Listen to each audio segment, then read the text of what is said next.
استغفار با إلهي يري واستغفر الله إن الله كان غفورا رحيما استغفارتها كتغن با لغا يري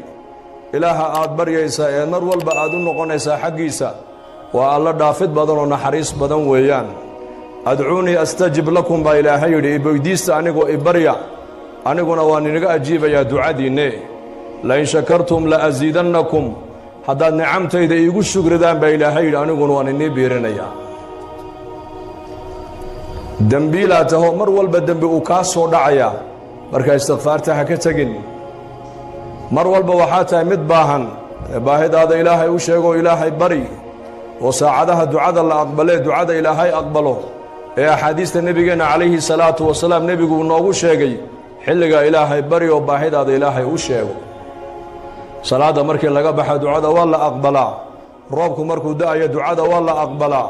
maalinta jumcada saacata alijaaba ku jirta habeen walba waxau nebigu noo sheegay inay ku jirto saacaad ilaahay tabaaraka wa tacaala uu ducada aqbalayo uu leeyahay ayaa waxay weydiisanaya hansiiye ayaa toobadkeena toobadda han ka aqbale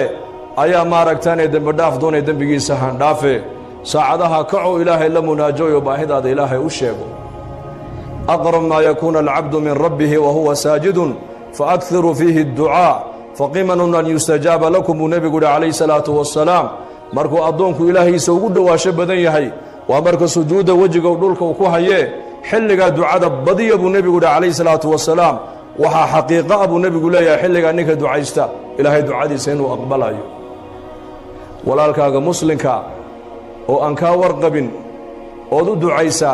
بظهر الغيب أدوك دعايسا ودي إلهي إيمان ويديسا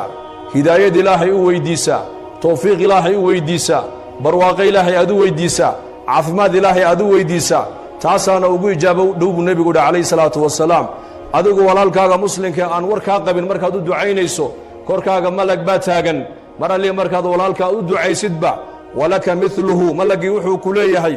aamin ilaahu ducada aqbal walaka mithluhu adiguna waxaad walaalka aad u tiri adigana annaka ku nidhiya aamin dhabu ku leeyahay malagu